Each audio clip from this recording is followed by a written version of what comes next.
മാർത്തോമ സഭയിൽ നിന്ന് രാജിവെച്ചതിന് പ്രതികാരമായി മാമോദിസ സർട്ടിഫിക്കറ്റ് തടഞ്ഞുവെച്ചു.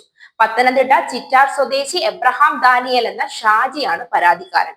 വിദേശ പഠനത്തിന് ശ്രമിച്ച തന്റെ മക്കളുടെ മാമോദിസ സർട്ടിഫിക്കറ്റ് തടഞ്ഞുവെച്ച് പള്ളി വികാരി പ്രതികാരത്തിന് ശ്രമിച്ചെന്നാണ് ഷാജി പറയുന്നത്. മാർത്തോമ സഭയുടെ ചിറ്റാർ ഇടവക വികാരി CK കൊച്ചുമേനാച്ചനെതിരെയാണ് ഷാജി പരാതി നൽകിയത്. മാർത്തോമ സഭാധ്യക്ഷനായ മാർത്തോമ മെത്രാപ്പൊലീത്തയ്ക്ക് വരെ പരാതി നൽകിയിട്ടും പള്ളി വികാരി മാമോദിസ സർട്ടിഫിക്കറ്റ് നൽകിയില്ല.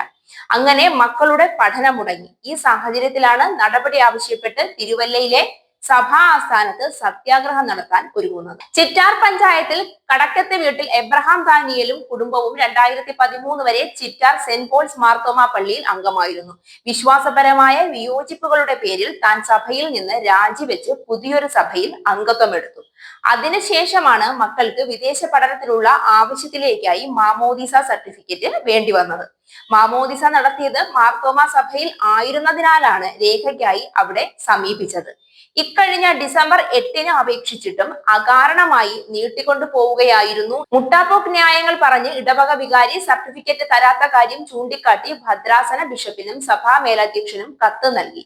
സർട്ടിഫിക്കറ്റിനുള്ള ഫീസ് അടച്ചുകൊള്ളാം എന്ന് അറിയിച്ച് സഭാ മേലധ്യക്ഷനായ തിയോഡഷ്യസ് മാർത്തോമ മെത്രാപ്പൊലീത്തയുമായി നിരന്തരം ബന്ധപ്പെട്ടിട്ടും യാതൊരു നടപടികളും സ്വീകരിച്ചില്ല. സർട്ടിഫിക്കറ്റ് കൃത്യസമയത്ത് ലഭിക്കാത്തത് കൊണ്ട് മകന്റെ വിദേശ പഠനം മുടങ്ങി. തികച്ചും നിരുത്തരവാദപരമായ പെരുമാറ്റമാണ് സഭാധ്യക്ഷന്റെ ഭാഗത്തു നിന്നും ഉണ്ടായതെന്ന് ഷാജി പറഞ്ഞു. പള്ളിയിൽ നിന്ന് നൽകേണ്ട രേഖ തടഞ്ഞുവെച്ചതിന്റെ പ്രാഥമിക ഉത്തരവാദിത്തം വികാരിക്കായതിനാലാണ് അയാൾക്കെതിരെ നടപടി ആവശ്യപ്പെട്ട് രംഗത്ത് ഇറങ്ങുന്നത്. കുടുംബസമേതമാണ് സഭാ ആസ്ഥാനത്ത് സത്യാഗ്രഹം ഇരിക്കാൻ പോകുന്നത്. ഈ സാഹചര്യത്തിൽ തനിക്കും കുടുംബത്തിനും സംരക്ഷണം വേണ്ടിവരും. അതിനാലാണ് തിരുവല്ല പോലീസിനെ സമീപിച്ചത്. തിരുവല്ല പോലീസിലും ഷാജി പരാതി നൽകിയിട്ടുണ്ട്.